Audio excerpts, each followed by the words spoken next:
Hey, it's Justin Potnier here on the Mixed Morning Grind. Our featured community for our Heartland Tour is my hometown of Morinville. And one of the great, well-known residents of Morinville is Mr. Ed Bolger. He joins me this morning. Ed, how are you? I am fine. Thank you for asking. How about yourself, man? I'm doing fantastic. How's your summer? So far, so good. I got my fingers crossed. It's looking good.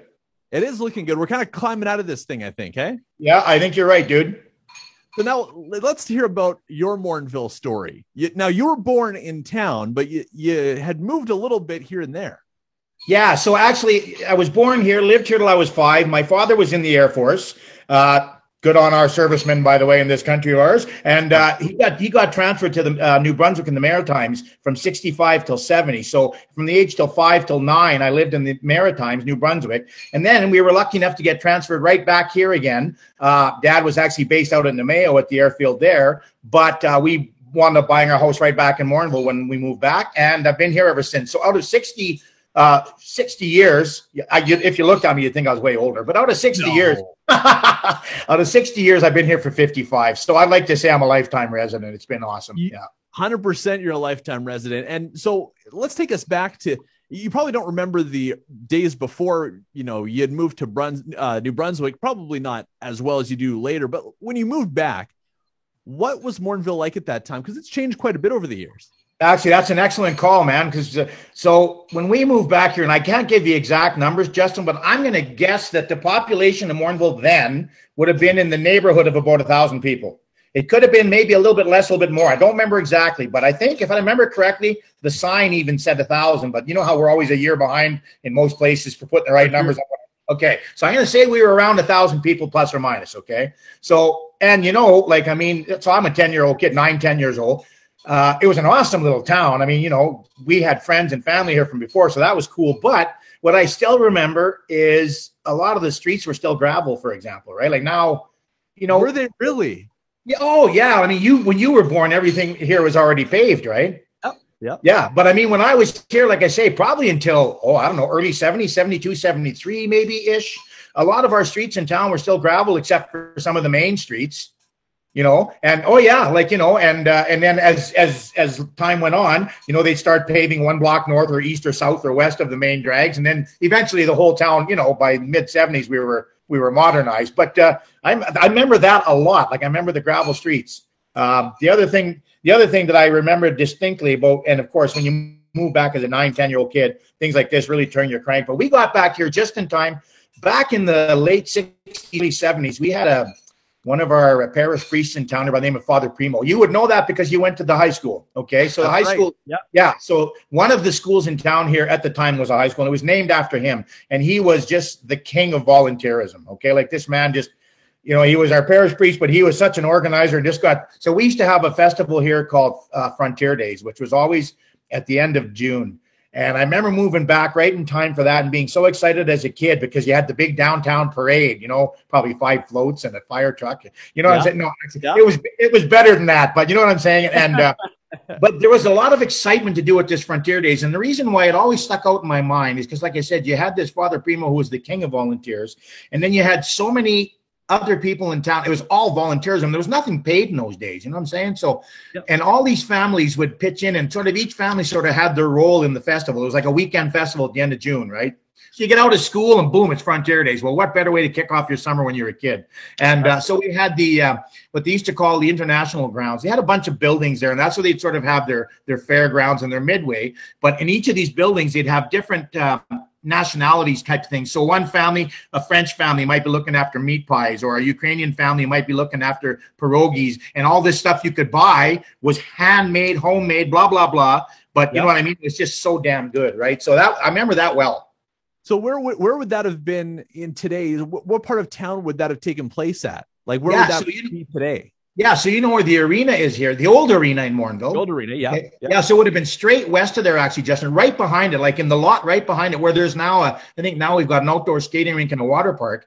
That used to be the site for the international grounds, which they call it. And like I said, there was a bunch of buildings there that stayed there year round, and also for the Midway. You know what I mean? So it was kind of the gathering, you know. And what was cool, of course, the old days, you know, you used to have the beer gardens all day long, right? So right behind the arena, they just had a driveway that the Zamboni could drive in and out of in those days before they had the artificial ice plant. And anyways, so people just wandered down that driveway right into the arena, nice and cool, and sip on a couple of wobbly pops while they, you know, if they wanted to cool off. And yeah. I remember that well. So it was situated right there, right straight west of the old arena. Now, one of the early memories too, and I know we were going to talk about this because it is something that Morinville is still kind of known for. People will bring it up every now and then, is our attempt at the world's largest something. Everybody's got the world's largest something. What was ours? Yeah, and you know what? It wasn't just an attempt, my friend. They actually wound up getting the record in the Guinness World Book. But anyways, they went for the world's largest toque. Now, I don't know if that means you'd freeze your butt off here all the time, and that's why we shot for toques or not. But anyways, and they actually got the record. It was kind of funny. So and this was actually hand knitted by a whole bunch of ladies in town. They actually knitted this thing, and I don't know, I don't remember the size of it. I'm sure you could find it on the internet, but it was the world's largest toque, and it's kind of cool when you ask about that because that's our claim to fame, such as it is. But the reason why it still sticks out as such a cool thing in my mind is that. Our town has always been really known for community spirit and volunteerism and stuff like that. Now, I realize every town in Alberta and probably Canada can brag about the same thing, which is awesome. That's one of the great things about our country. However, those in Morinville were also very, very good with volunteering and pitching in when the help was needed. And so over and above the world's biggest toque thing, you had a bunch of volunteers that would get together every year at Christmas time. They light up our downtown park and they have a little Christmas parade. And so you need a lot of hands to put up lights and banners and plan all this stuff, right? So the one year, in addition to the guys volunteering for that, you had ladies volunteering to make toques for these guys so they could wear them, and you still see them around. You know what I mean? So it's kind of cool. You do. And my dad still has one. I know you do too. You wear it every once in a while. Yeah. So it's one of those things that you kind of spoke to it too, is that there always has been a lot of community spirit. Now it's changed a little bit over the years into kind of a bigger operation. Obviously, the fact that it's 10 times the size it was when you were growing up, and when I graduated, it was half the size that it is today. So things have changed a lot, but that was really the core of what got Morinville rolling as a great community, is that there was those volunteers and people willing to do things outside of their own home to better their community. You know what? I think you're exactly right, man. And I don't want to bore you with a whole lot of history, but so the town of Morinville was incorporated in 1911. Okay, so in the year 2011, here we had our 100th anniversary. I had the honor of writing actually a song for the town, like in commemorating that, right? And it was kind of cool. So I was able to do a little bit more research on the town as a result of wanting to have a decent background for this song. And if I remember the lyrics right, in year 91. Okay, so in 1891, Father Morin came from Quebec, and hence the name Morinville, right? And there was came with 51 settlers. I even remember that because it's one of the lyrics in this goofy little song I wrote. So anyways, what's cool about that is, in those days, so you had 50 plus or minus people, and again, you know, a priest driving the coach or whatever. But hey, man, you ever see the church? You have, but if anyone's ever seen the church in this town, we have a church that's worth bragging about. It's a historical site. You know that, right? Now that church was built with nothing but sweat and blood and the tears of the people that were here. I mean, there wasn't a whole lot of money to go around. They had just migrated here from Quebec, you know, and that was a tough trip in those days to begin. So even that's very cool. So I mean, it's obvious this town was not only founded on volunteerism, but as you said, or it still has it today. And that's so cool to think back on that because it's a beautiful church. Absolutely. And actually you spoke about that too, about, writing a song. You've been a musician for many, many, many years and have played at all sorts of events in Morinville since you were young. I mean, you're still young, but I mean, when you were younger. God bless you, son. God bless you. So where did you get your passion for music, and how did that develop over the years? The music thing is funny because, like I told you, I lived down east for a while. So when I was a kid, and this is no word of a lie, I was enamored by an accordion because we actually had, in Moncton, New Brunswick, my parents had a door-to-door accordion salesman that showed up with this frickin' squeeze box, okay? No way. And of course, I'm like a 7 or 8 year old kid. This thing's amazing to me. I've never played anything before, but I'm like, oh, I got to have it. So my parents broke down, and here's dad on an Air Force corporal salary, probably hardly able to, keep us fed decently. And now they bought an accordion for the kid. Anyways, I started with that. Found out that I could kind of play it, but I hated it because you have to practice. Your buddies are out on the road playing street hockey. You can see them through the front window, and you're practicing on your flipping accordion, right? So blah, blah, blah. Anyways, I ditched that after about 11 or 12. They finally gave up on trying to get me to play that because I was too cool for it then. But you know what? Then you turn 16, Justin, and all of a sudden there's a certain thing called girls that come into your life. And if you can strum a guitar and sing a song, even if you're as homely as I was back then, you can still get away. You can get away with having girlfriends. Anyways, that's what started. I mean, I just love music. I love listening to music. I love playing it. I love watching it. All of it. So that's what kicked it off, man. And I've always been happy, again, because this town is the town it is. I was always happy to be able to volunteer if I got asked to do things like that. Nowadays, we've come to the sort of, like you said, the later times where almost everything has a price attached to it. So everyone feels like you got to get paid something or you got to have an on. But you know what? I still love every chance I get to do it, whether it's a paid gig or not. We got seniors that love it. I get out with my family every year at Christmas time and we carol for the seniors. That's been an annual tradition for probably 30 years. Well, no, more than that, because my kids are in mid-30s. And my kids started doing it when they were about 2 or 3. They were standing on chairs so they could reach the microphone. You know what I mean? Like, yeah. So, I mean, I've been doing that for whatever, like you said, 40, 45 years, loving every minute of it, man. And it's just great to give back, right? Absolutely. And you spoke to the fact that you raised your family in Morinville, obviously, as well. It was different, from the time that you grew up to be able to raise your kids. It was a bit of a different town, still great, obviously, but there was differences to it. It was a bigger place. What was it like being the leader of a family in a town like Morinville? Okay, so that's a great point because, much like Fort Saskatchewan, we're very close to the city. We're within a 20-minute drive, whatever the case, right? So one of the things about Morinville, even though we have a number of great local businesses that you try and support as much as you can, you're always competing with the city, which St. Albert, for example, which is only 20 minutes to 10, 15 minutes away, whatever, right?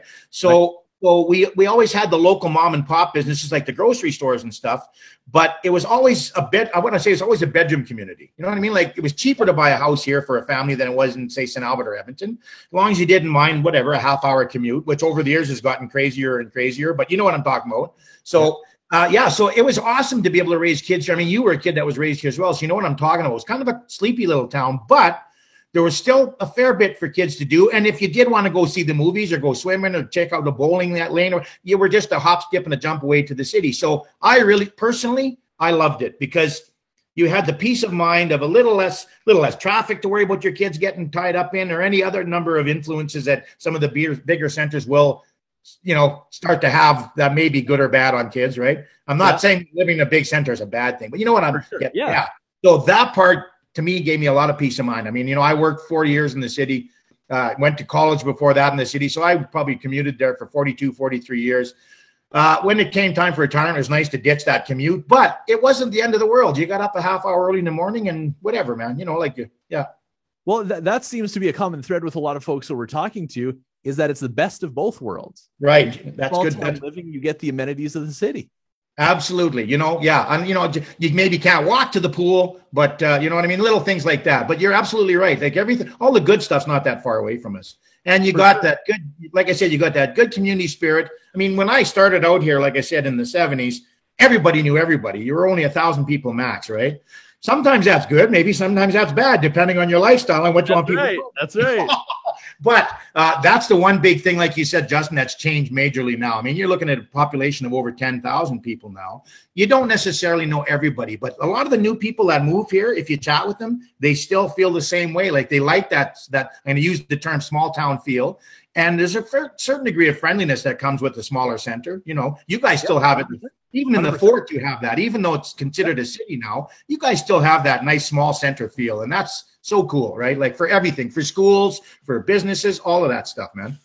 That's right. And we were talking too that, back in the day when you'd go down, even, when I was a kid growing up, you'd have to allot a little bit of extra time. If we went grocery shopping with grandma or whatever, if you've got a lot extra time to go down to the IGA at that time, it's now Sobeys. Yeah. because you're going to run into about 20 people that you know, and you got to find out the latest town gossip, right? I am totally laughing right now because my wife's my wife, I'm watching my wife. She's going like this, like, because that's me, Justin. That's me. Like I said, having grown up here most of my life, you do know a lot of people, you know, even the newer people that come in, you get to know them through your kids' activities or through the school or through other committees and whatnot. Anyways, that's exactly what happened. So I'm supposedly going to the grocery store to pick something that we need right away. You know, like the barbecue's hot and we need something. Okay. Yeah. And you get back half, 3/4 an hour later. And my wife's first question, who did you run into this time? So you're so right about that, buddy. You're so right. You know, but I like that. I actually like that. I'm happy that happens, man. Yeah, that's right. And as much as the town has grown, and it has grown at an incredible pace, it still has that feel. And that's really the most important part. And that's what people are telling us about today here on our Heartland Tour on Mix 107. Ed, thank you so much for joining us and telling us stories. That was absolutely fantastic. Is there anything else you want to say about our hometown of Morinville? No, I just love it here. And I don't think I'd be bragging too terribly much if I said I think it's the greatest place to live in the world. But I know there's other spots out there. But I'm real happy to be here. And proud to say that you came from here too, man. And it's nice to have you closer to home again.